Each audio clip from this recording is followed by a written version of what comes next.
Lots of upcoming smartphones right now. After all the flagship launches, we're getting all these secondary phones, all the mid-range phones, a lot of choice, a lot of different phones coming, so a lot in the news.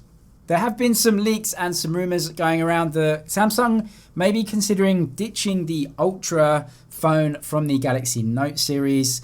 As we know, we got the Ultra in the S20 series this time around. It's a new phone for Samsung, at least a new type of phone. They never had a Ultra phone before, they had a Plus phone. But this Ultra phone brought with it some big improvements, especially with the camera. But as we know, the S20 Ultra has suffered from a lot of camera issues, a lot of focusing issues, and also dynamic range issues. And Samsung have pushed out a lot of updates for the phone, but it still hasn't got to the level of even the S20 Plus really, or the Note 10 Plus from last year. Seemed to beat it on a lot of occasions in terms of dynamic range. So the rumors are there that maybe the Ultra phone just won't come at all. They'll have a Note 20 and a Note 20 Plus. And then I guess the expensive Ultra type of phone would be the Galaxy Fold 2 launching with the Note series.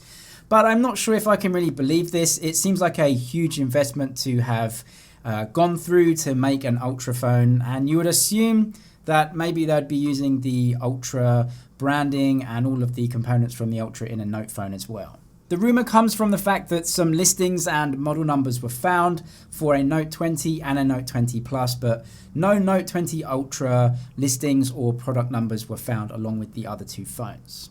We'll have to wait and see, I guess, but it does seem like a big omission to leave the Ultra out of the Note series. They put so much money into the S20 Ultra, so much money into that high megapixel image sensor, which you would think they would want to put in more products. They've also just finished research and development for their 150 megapixel image sensor. So it's obviously the road forward for Samsung to use these types of image sensors. Also, there was a story a while back that the S20 series didn't really sell very well, although that was blamed on worldwide conditions and not really because of the products. But actually, out of the three models, the Ultra sold the most and more than the other two models. So probably not something that Samsung want to take out of the Note series, considering the Ultra was the best-selling model out of the S20 series anyway. So if you remember, OnePlus have a program that they started a while back called Ideas, where basically the community can submit ideas and changes or things they want to see OnePlus implement into their phones, mainly from the software side. And yeah, OnePlus are going to be doing it. Apparently they received over 5,000 ideas, 25,000 likes and 2,000 comments on all of these ideas, and they are implementing some of them quickly.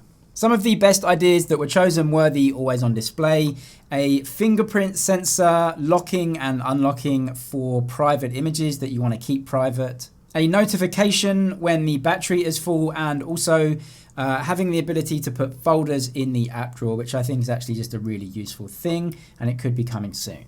OnePlus have said that the always on display will be coming to a closed beta in June and an open beta in September. That seems such a long time. I don't know how difficult it is to put an always on display onto a phone, but it can't be that difficult. Everyone else does it. Redmi does it with phones that are literally half the price of OnePlus phones.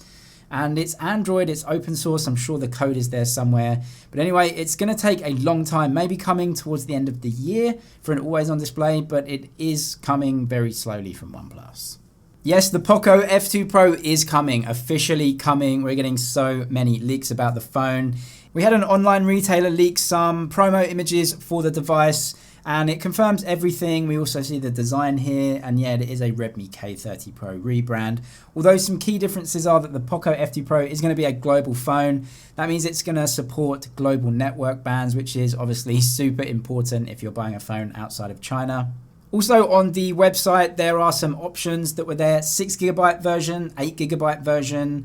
So yeah, that it was also the same as what the Redmi K30 Pro came at. Nothing confirmed on the launch date or the prices yet, although leaks are suggesting it may come around $600, $700 US, which is way more expensive than the K30 Pro came in China. But there are some differences. For example, Google support out of the box that the company has to pay for, import taxes, duties, and also those network bands that they have to support. That all adds some cost to the phone.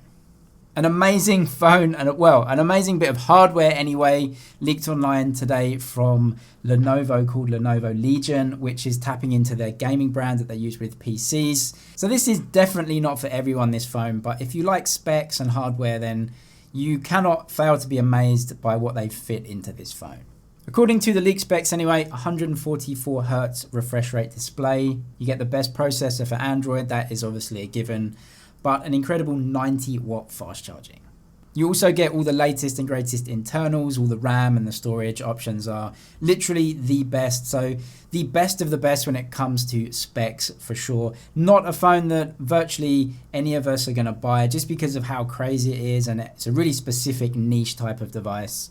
It is absolute madness in terms of Android hardware. It's amazing, and I would love to get that phone and unbox it because that would just be so much fun to use that phone. That is it for your news today. Subscribe to the other channel for lots more content as well, and I'll see you in the next one.